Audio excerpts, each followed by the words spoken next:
चलिए, नमस्कार, प्रणाम, आदाब, सत श्री अकाल। शुरू करते हैं आज का अपना सब्जेक्ट को लेकर के एक नए तरीके से लेकर आए हैं। आज इससे पहले भी आप पढ़ते होंगे, आज से पहले भी आपने भारत के संविधान को पढ़ा होगा, थोड़े अच्छे तरीके से पढ़ा होगा, समझा होगा। लेकिन आज जो हम आपके साथ शेयर करने जा रहे हैं, जो आपके साथ हम बात करने जा रहे हैं जिस बारे में, उसके बाद आपको कम से कम पॉलिटी को लेकर के, भारतीय राज्य व्यवस्था को लेकर के जो हिचकिचाहट रहती है, जो समस्या होती है समझने में, खास करके जो पहला चैप्टर होता है भारत का संवैधानिक विकास, संविधान निर्माण की प्रक्रिया, ये कई लोगों के दिमाग में ऊहापोह की स्थिति उत्पन्न कर देती है। तो उससे हम आपको बाहर निकालने के लिए, न केवल आपको बल्कि जो भी हमारे साथ जुड़ रहे हैं, जो भी हमारे सामने बैठे हुए हैं, सभी लोगों के लिए ये सेशन एकदम से अपने अलग तरीके से आपके सामने मैं रखने का प्रयास करूंगा। न केवल भारत के शासन के संवैधानिक विकास की प्रक्रिया को आपको बताएंगे, बल्कि उससे जुड़ी इतिहास की जो महत्वपूर्ण घटनाक्रम है, जो उस समय बैकग्राउंड में चल रही थी, उसके बारे में भी हम लोग बात करने का प्रयास करेंगे। तो आइए जुड़िए हमारे साथ और शुरू करते हैं हम अपने सेगमेंट को, अपने पॉलिटिक्स क्लास को, और आपके सामने उन सारी चीजों को डिस्क्राइब करने का प्रयास करते हैं जो कि आज तक आपने पढ़ा होगा, आपने जाना होगा, समझा होगा, लेकिन उसको आप रिलेट नहीं कर पाते हैं। कई बार कंफ्यूजन की स्थिति होती है, आते हुए भी आप क्वेश्चन गलत कर देते हैं। तो इस चीज से बाहर निकलने के लिए आप मेरे साथ जुड़िए और उसके बाद फिर अपने तैयारी को 72वीं बीपीएससी या आने वाले किसी भी एग्जाम के लिए, एईडीओ के लिए, किसी भी एग्जाम के लिए अपने तैयारी को एक नया शाख दीजिए और हमारे साथ जुड़िए द ऑफिसर्स विजन के इस क्लास में। शुरू करते हैं। जब हम भारत का संवैधानिक विकास पढ़ते हैं, तो भारत के संवैधानिक विकास को पढ़ने की प्रक्रिया में हम उसको दो चरणों में बांट करके पढ़ते हैं। एक तो होता है कंपनी का शासन। कंपनी का शासन मतलब कंपनी जब स्थापित हुई थी 1600 ईस्वी में, 1600 ईस्वी में स्थापित होने के बाद वो भारत आई। भारत आने के बाद वो बड़े पैमाने पर अपने जहां तहां वो अस्थायी वो कारखाने खोले। कारखाने हालांकि वो थे नहीं, वो केवल वहां पर एक गोदाम था। तो धीरे धीरे कंपनी ने क्या किया कि भारत की राजनीति में आई तो थी व्यापार करने के लिए, लेकिन भारत की राजनीति में उसने क्या किया, भारत की राजनीति में उसने अपने आप को एस्टेब्लिश करने का प्रयास किया। और उस क्रम में भारत के जो देसी राजा थे, जो देसी क्षत्रिय राजा थे, उनके साथ भी युद्ध हुआ। और भारत की केंद्रीय सत्ता जो अब कमजोर पड़ चुकी थी, अब ढीली हो चुकी थी, उस मुगल साम्राज्य से भी इन्होंने युद्ध लड़ा। न केवल युद्ध लड़ा बल्कि समझौते भी किए और अपने शासन को एक बड़े पैमाने पर विस्तार देने का भारत में काम किया। तो इसलिए हम एक तरफ पढ़ेंगे कंपनी के शासन को, कि कंपनी का शासन, जब कंपनी हमारे यहाँ शासन कर रही थी तो उस समय शासन करने के पीछे उसकी क्या नीयत थी, किस तरह से कंपनी शासन कर रही थी। और उसके बाद जब ब्रिटिश सरकार के अधीन आ जाता है 1857 के विद्रोह के बाद, महान सिपाही विद्रोह के बाद, तो उसके बाद हम लोग उसके आगे की चीजों को पढ़ेंगे। और तब वो चीजें क्या होगी, वो चीजें ब्रिटिश क्राउन के अंतर्गत, ब्रिटिश महारानी के, ब्रिटिश राजशाही के अंतर्गत वो सारी व्यवस्थाएं हमारे यहाँ चलने लगेगी। और तब सही मायनों में जब हमारा स्वतंत्रता दिवस 1947, 15 अगस्त 1947 के बाद, जब हम लोग 15 अगस्त 1947 के बाद देखेंगे कि हमारे संविधान की जो रूपरेखा है, हमारे संविधान के बनाने की प्रक्रिया में जिन शिल्पीकारों का, जिनका भी योगदान है, उसमें भारत के संवैधानिक विकास में ये कंपनी का शासन और साथ ही साथ क्राउन के शासन को भी हम लोग यहाँ पर देखते हुए चलेंगे। ठीक है, तो इसको मूल रूप से हम लोग दो भागों में पढ़ते हैं। इसको मूल रूप से दो भागों में पढ़ते हैं। एक, भारत का संवैधानिक विकास में कंपनी का शासन 1773 से लेकर 1853 ईस्वी के एक्ट तक। 1853 इसलिए 1857 में हलचल हो गया, हंगामा हो गया। तो उसके बाद फिर क्राउन का शासन 1858 से लेकर के 1947 तक का। ठीक है, तो इसको हम लोग शुरू करते हैं। पहला जो शासन अधिनियम आता है, पहला जो अधिनियम आता है, दरअसल पहले अधिनियम लाने के पीछे ब्रिटिश सरकार का एकमात्र उद्देश्य था, क्योंकि यहां ईस्ट इंडिया कंपनी क्या कर रही थी, ईस्ट इंडिया कंपनी यहां के माहौल में, यहां रहते हुए इतने मुनाफा कमा रही थी कि जो अदर कंपनियां थी, ब्रिटेन से आने वाली जो अदर कंपनियां थी, उनको जलन हो रही थी। हालांकि वो भी तो सरकार को वहां फंडिंग कर रहे थे, कंपनियां ही तो राजनीतिक पार्टियों को फंडिंग करती है। तो उन्होंने उन राजनीतिक पार्टियों पर या अप्रत्यक्ष रूप से सरकार पर दबाव डाला कि भाई हमें भी तो कुछ मौका दो। सरकार ने उनकी बातों को माना, उनकी बातों को अप्लाई किया और तब उन्होंने कंपनी को रेगुलेट करना शुरू कर दिया, कंपनी को नियंत्रित करना शुरू कर दिया। और उसी नियंत्रित करने की प्रक्रिया में भारत में जो पहला कंपनी एक्ट आया 1773 का, उसको हम लोग रेगुलेटिंग एक्ट के नाम से जानते हैं। इस रेगुलेटिंग एक्ट में क्या प्रावधान था? इस रेगुलेटिंग एक्ट में प्रावधान था कि जो बंगाल का जो गवर्नर होगा, बंगाल का गवर्नर, अब बंगाल का गवर्नर नहीं होगा, क्या हो जाएगा? बंगाल का गवर्नर जनरल हो जाएगा।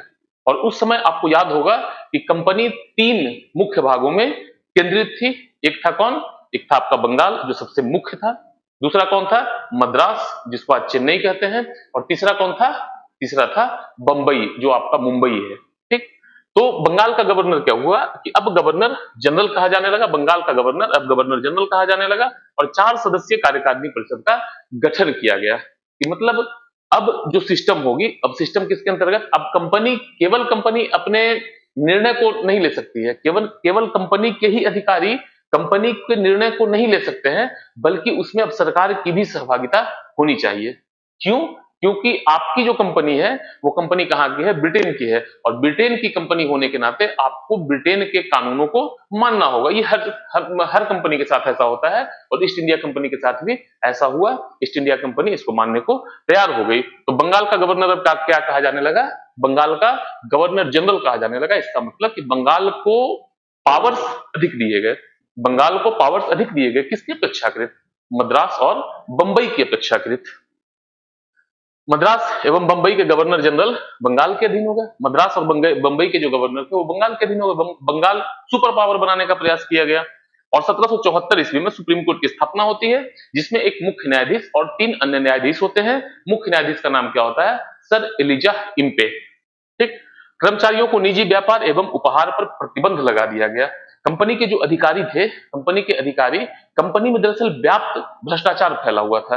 आप देखेंगे कि जो कंपनी में द्वैध शासन लगाया गया, इसको इतिहास से जोड़ करके मैंने आपको पहले ही कहा कि आप पॉलिटी को जब तक नहीं समझ पाएंगे, जब तक उस समय के जो तत्कालिक इतिहास में घटनाक्रम क्या चल रहा है, इससे आप खुद को अपडेट नहीं कर पाएंगे, तब तक पॉलिटी समझना थोड़ा सा कठिन होता है हर नए स्टूडेंट के लिए, हर वो स्टूडेंट के लिए जो इन दोनों को रिलेट करके नहीं पढ़ता है। ठीक है।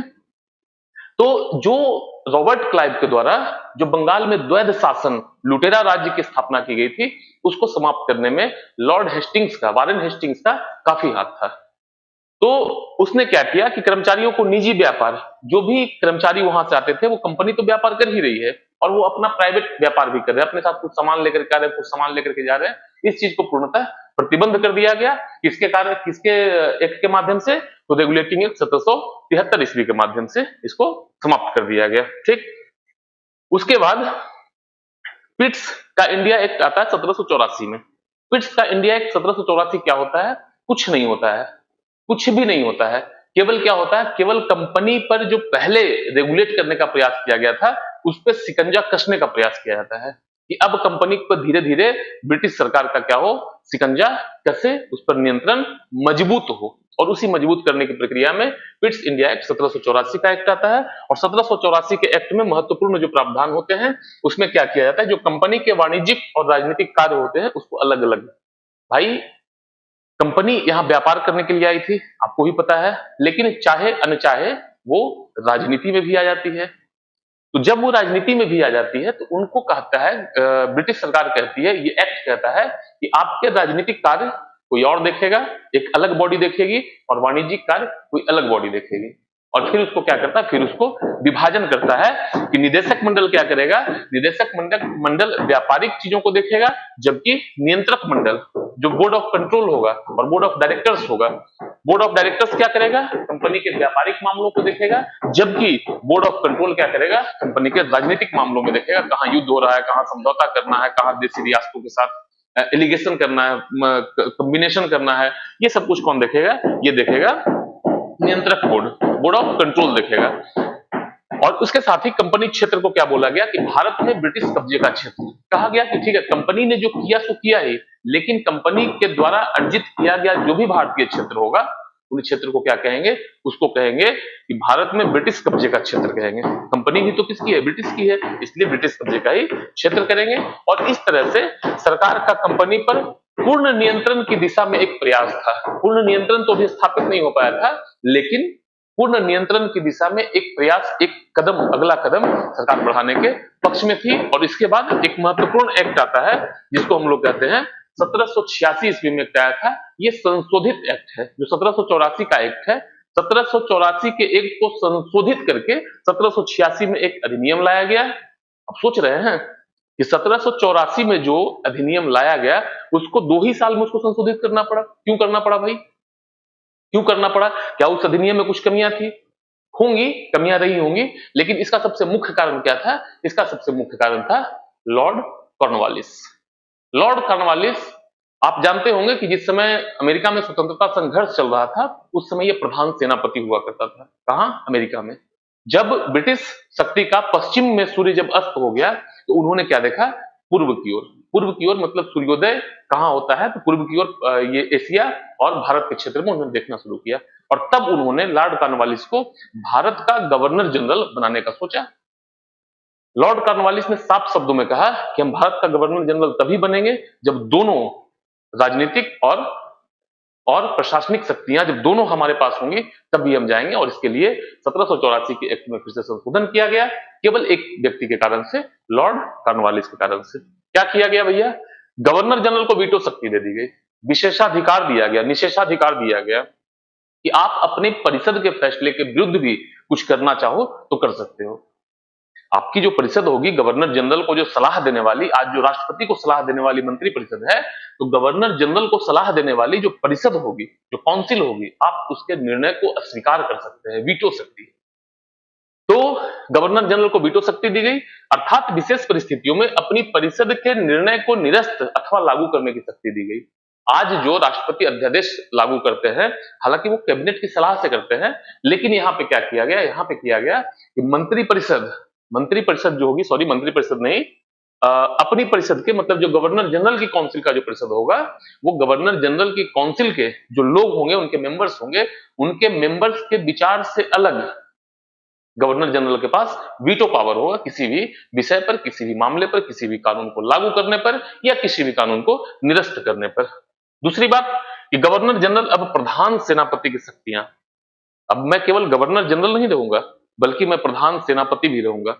ये पूरी तरह से शक्तियां अपने अंडर में करना चाहता था। भाई जब मेरे पास पूरी तरह से शक्तियां होंगी तभी हम स्वतंत्र रूप से ब्रिटिश शासन की रक्षा यहां पर कर पाएंगे, अन्यथा नहीं कर पाएंगे, हमें गवर्नर जनरल बनना ही नहीं है। उसी को तुष्ट करने के लिए लाया गया और लॉर्ड कॉर्नवालिस को ये शक्तियां मिलते हैं इस माध्यम से, 1786 के अमेंडमेंट एक्ट के माध्यम से। ठीक, आगे देखते हैं। चार्टर अधिनियम 1793 क्या कहता है भाई? चार्टर अधिनियम 1793 ये कहता है, पहली बार ये कहता है कि जो कंपनी का शासन है, जो ईस्ट इंडिया कंपनी का शासन है, वो अगले 20 वर्षों तक भारत पर रहेगा ही रहेगा। ठीक है भाई, रखो। कंपनी के व्यापारिक एकाधिकार को क्या किया गया कि अगले 20 वर्षों के लिए बढ़ा दिया गया, अगले 20 वर्षों के लिए बढ़ा दिया गया। एक मिनट,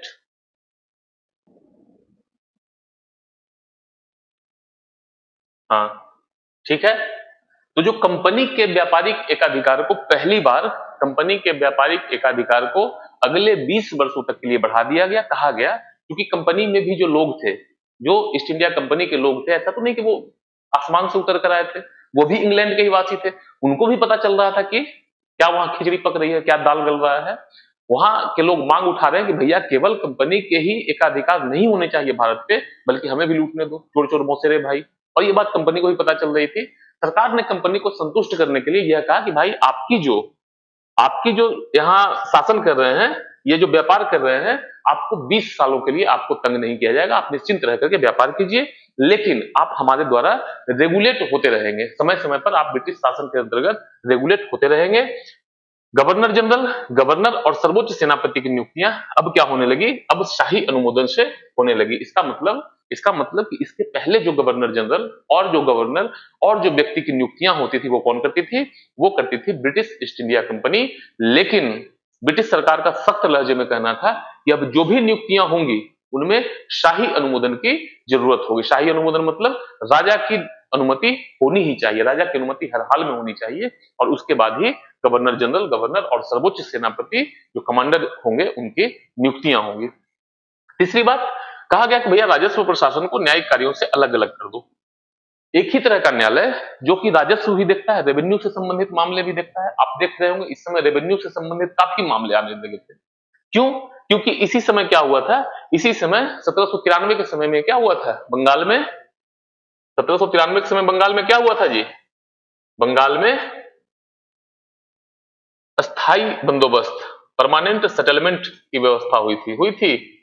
और इसमें इतनी खामियां थी, ये अस्थाई बंदोबस्त में इतनी खामियां थी कि हर रोज अदालत पर बोझ बढ़ रहे थे, अदालत पर केस बढ़ रहे थे, अदालत पर मामले बढ़ रहे थे, जिस कारण से सरकार ने कहा कि नहीं, जो राजस्व प्रशासन है, जो रेवेन्यू से संबंधित जो मामले होंगे, जो टैक्स से संबंधित मामले होंगे और जो लड़ाई झगड़ों से संबंधित मामले होंगे, आपसी विवादों से संबंधित मामले होंगे, इनको क्या कर दो भाई, इनको अलग अलग कर दो। एक में रहने पर ये दिक्कत पैदा कर रहे हैं। समझ में नहीं आ रहा है कि कौन से केस की कब सुनवाई होगी, कौन से केस की कब होगी, तो इनको अलग अलग कर दो। इसके लिए जो माल अदालत है और जो राजस्व न्यायालय है, इनको क्या करो, समाप्त कर दो। जो माल अदालत है, माल अदालत मतलब जहां पे आपका जो सामान है, जहां पे ब्रिटिश ईस्ट इंडिया कंपनी के सामान से या फिर जो उनके गुड्स से संबंधित है, जो उनके वस्तु से संबंधित है और जो टैक्स से संबंधित है, इनको क्या करो, इनको समाप्त कर दो। और अब क्या करो, अब न्याय की एक नई व्यवस्था को शुरू करने का प्रयास करो, जिसमें फौजदारी और दीवानी मामले अलग अलग हों, जैसा आज भी है। फौजदारी मामले अलग होते हैं और दीवानी मामले अलग होते हैं। उसके बाद गृह सरकार के सदस्यों को भारतीय राजस्व से वेतन, ये सबसे मतलब नासमझी वाला फैसला था। हालांकि ये फैसला उस समय आया कि जो गृह सरकार के सदस्य, गृह सरकार कौन, गृह सरकार कौन, जो भारत में शासन कर रहे हैं, जो कंपनी के लोग हैं, भारत में शासन करने वाले कंपनी के जो लोग हैं, उनको पैसा कहां से दिया जाएगा, उनको पैसा भारत सरकार के मतलब भारत के खाते से दिया जाएगा, न कि इंग्लैंड के खाते से दिया जाएगा। और यह व्यवस्था कब तक चलती रही, यह व्यवस्था 1919 तक चलती रही। 1793 से लेकर 1919 तक यह व्यवस्था पूर्ण रूप से चलती रही कि जो यहां काम करने वाले जो ब्रिटिश अधिकारी हैं, वो ब्रिटिश अधिकारी का वेतन यहाँ के पैसों से दिया जाए, जबकि वो तो हम पे शासन कर रहे हैं, वो तो यहाँ से माल भी लूट के खसोट के ले जा रहे हैं, हमारे से वेतन भी ले रहे हैं। ये कौन सी बात हुई भाई, ये तो दोहरा क्या बोलते हैं, बोझ हम पे लादा गया, नहीं लादा गया, एकदम लादा गया। और इस तरह 1793 का जो एक्ट है वो यहाँ पे समाप्त होता है। आगे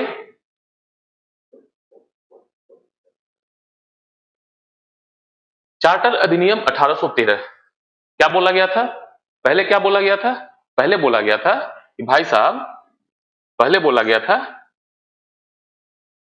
कि भाई साहब आपको 20 सालों तक कोई छेड़छाड़ नहीं होगी। 1793 और 1813, 20 साल तो हो गया, ठीक है। 20 साल के बाद क्या हुआ कि बोला गया कि ठीक है, आपके व्यापारिक एकाधिकार को पूर्णतः समाप्त नहीं करते हैं। व्यापारिक एकाधिकार जो आप की कंपनी है, जो भारत के साथ सभी मामलों में पूर्णतः एकाधिकार रखती है, व्यापार करने का अधिकार केवल और केवल ब्रिटिश ईस्ट इंडिया कंपनी के पास होता है।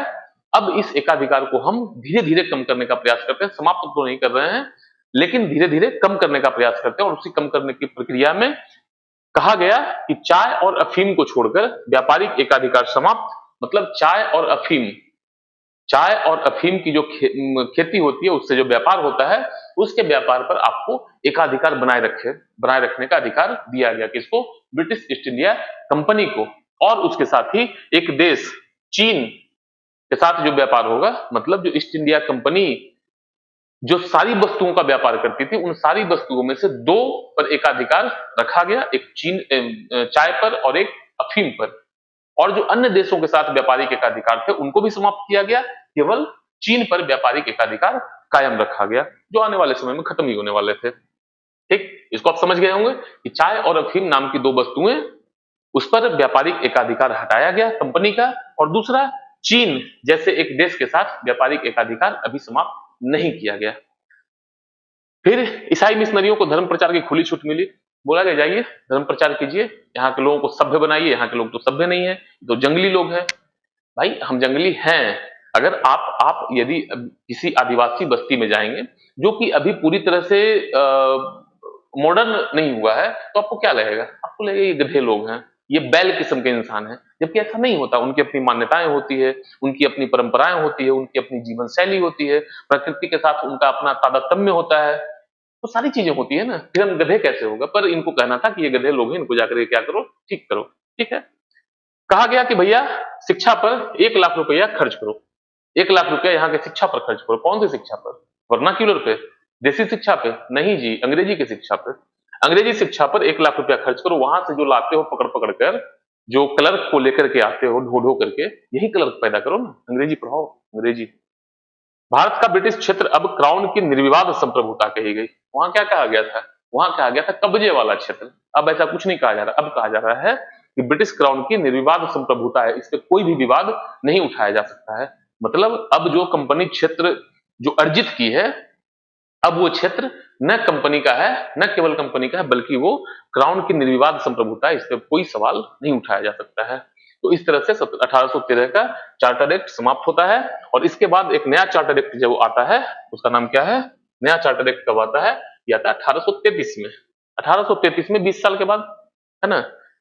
1833 में 20 साल के बाद, तो 20 साल के बाद जब ये चार्टर एक्ट आता है तो इसको एक और नाम दिया जाता है, इतिहास में इसका नाम सेंट हेलेना अधिनियम भी कहा जाता है। आपसे पूछा जाएगा कि सेंट हेलेना अधिनियम किसको कहा जाता है, तो ये चार्टर एक्ट 1833 को ही कहा जाता है। इसमें क्या कहा गया? इसमें कहा गया एकाधिकार को पूर्णतः समाप्त, केवल भारत से व्यापार करने की जो आपकी बपौती थी, ईस्ट इंडिया कंपनी की जो बपौती थी, उस बपौती को समाप्त कर दिया गया, पूर्णतः खत्म कर दिया गया और भारतीय व्यापार सभी के लिए मुक्त व्यापार एवं प्रतिस्पर्धा के लिए खोल दिया गया। मतलब खुशी की बात है? नहीं भाई, पहले एक मिलकर लूट रहा था, पहले एक कंपनी लूट रही थी, अब सारे लोग आकर लूटो, लूटो जितना लूटना है, जितना लूटना है, जितना खसोटना है लूटो। कि कोई किसी को रोकने वाला, कोई किसी को कहने वाला नहीं था। तो मुक्त व्यापार के लिए जितनी भी ब्रिटिश कंपनियां थी, उन सबको यहां आने का निमंत्रण मिला। न केवल कंपनियों को बल्कि निजी व्यापार को भी काफी प्रोत्साहन दिया गया। फिर क्या किया गया कि जो बंगाल का गवर्नर जनरल है, अब उसको भारत का गवर्नर जनरल बना दिया जाएगा। मतलब यह है कि जो बंगाल का गवर्नर जनरल है, वो उसको पूरे भारत क्षेत्र का, जितने में ब्रिटिश ईस्ट इंडिया कंपनी ने अपना क्षेत्र अर्जित किया है, उन सभी अर्जित किए हुए क्षेत्र पर क्या होगा? अब ब्रिटिश कंपनी का पूर्णतः नियंत्रण हो जाएगा और उस नियंत्रण के तहत जो भारत का बंगाल का गवर्नर जनरल है, उसके पास पावर आ जाएगा भारत के गवर्नर जनरल। ये दरअसल एक पदनाम ही था, लेकिन पदनाम होने के साथ साथ, एक पद का नाम होने के साथ साथ, ये दरअसल उस समय जो बंगाल था, शक्ति का जो केंद्र था, उस शक्ति के केंद्र को और मजबूत करने की दिशा में एक प्रयास था। और सबसे पहले ये किसको मिला? लॉर्ड विलियम बेंटिक को मिला। लॉर्ड विलियम बेंटिक भारत के पहले गवर्नर जनरल बनाए गए।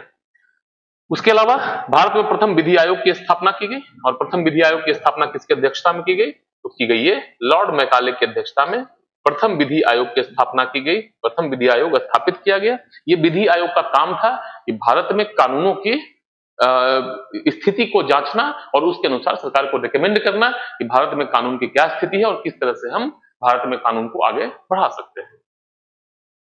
फिर क्या किया गया बंगाल प्रेसिडेंसी को आगरा और बंगाल में विभाजित कर दिया गया। जैसे 1905 में आप पढ़ते होंगे, 1905 के स्वदेशी आंदोलन के माध्यम से आप देखेंगे कि स्वदेशी आंदोलन क्यों हुआ, क्योंकि 1905 में करजन ने बंगाल का विभाजन कर दिया था।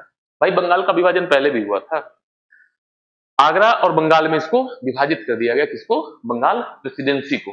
बंगाल बहुत बड़ा क्षेत्र, उस समय का, आज का जो बंगाल है वो अवध का कुछ क्षेत्र, मतलब उस समय का बंगाल, आज का अवध का कुछ क्षेत्र, मतलब लखनऊ वाला इलाका, आगरा, अपना बिहार, उड़ीसा, झारखंड, बंगाल, असम का कुछ क्षेत्र, मतलब इतना बड़ा क्षेत्र को किसी मामले में भी रेगुलेट करने में थोड़ी सी परेशानी तो होती है, इसलिए बंगाल प्रेसिडेंसी को आगरा और बंगाल में विभाजित कर दिया गया। दूसरी बात, सरकारी सेवा के लिए खुली प्रतियोगिता की शुरुआत हुई, हालांकि बाद में से समाप्त कर दिया गया। देखा गया कि ठीक है, जो सरकारी सेवा में आने वाले लोग हैं उनके लिए खुली प्रतियोगिता। अब ब्रिटिश ईस्ट इंडिया कंपनी में काम करने वाले जो भी लोग होंगे वो यहां से भी चुने जाएंगे। 1813 में क्या हुआ था? शिक्षा के लिए 1 लाख रुपया किस लिए दिया गया था? इसलिए तो दिया गया था, लेकिन हालांकि ये काफी विवादास्पद रहा, उसके बाद फिर इसको हटा दिया गया, इसको समाप्त कर दिया गया। फिर आता है 1853 का चार्टर अधिनियम। यह चार्टर अधिनियम ब्रिटिश ईस्ट इंडिया कंपनी को रेगुलेट करने के लिए बनाया गया अंतिम अधिनियम। इसके बाद अधिनियम ब्रिटिश ईस्ट इंडिया कंपनी को रेगुलेट नहीं कर रही थी, बल्कि यह प्रत्यक्ष रूप से भारत की जनता को, भारत के लोगों को शासित कर रही थी। तो 1853 का जो एक्ट आता है, उस 1853 के एक्ट में क्या प्रावधान रहता है? इसमें प्रावधान रहता है कि गवर्नर जनरल की परिषद के विधायी और प्रशासनिक कार्यों को अलग अलग किया जाएगा। गवर्नर जनरल की जो परिषद होती थी, जो काउंसिल्स होता था, जो मेंबर्स होते थे, उन मेंबर्स को कहा गया कि कुछ मेंबर्स जो होंगे वो विधायी शक्तियों में होंगे, जो विधि बनाने का कार्य करेंगे, और कुछ जो होंगे वो प्रशासनिक कार्य को देखेंगे। मतलब विधायिका और कार्यपालिका को पृथक करने का प्रयास किया गया। हालांकि ये शब्द उस समय नहीं आया, लेकिन मूल रूप से विधायिका और कार्यपालिका को अलग अलग करने का प्रयास किया गया इस एक्ट के माध्यम से।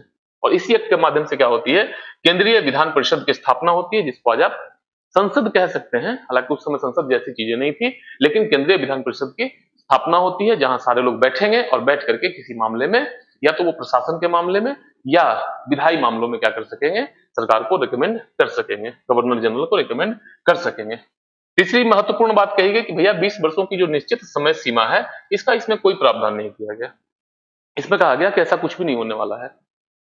जो 20 साल आपको हर बार बढ़ा रहे थे 1793 से 1733 से 1833 से जो आपको बढ़ाया जा रहा था, उसको क्या करेंगे, उसको इसमें कोई भी निश्चित समय सीमा का प्रावधान नहीं था। इसका मतलब कि ब्रिटिश ईस्ट इंडिया कंपनी के शासन को किसी भी वक्त ब्रिटिश क्राउन उसको समाप्त कर सकता था, जिसमें कंपनी शासन कभी भी समाप्त हो सकती थी। और निदेशक मंडल, जो बोर्ड ऑफ डायरेक्टर्स थे, उनकी संख्या 24 से घटाकर 18 कर दी गई, जिसमें 6 मनोनीत सदस्य होते थे।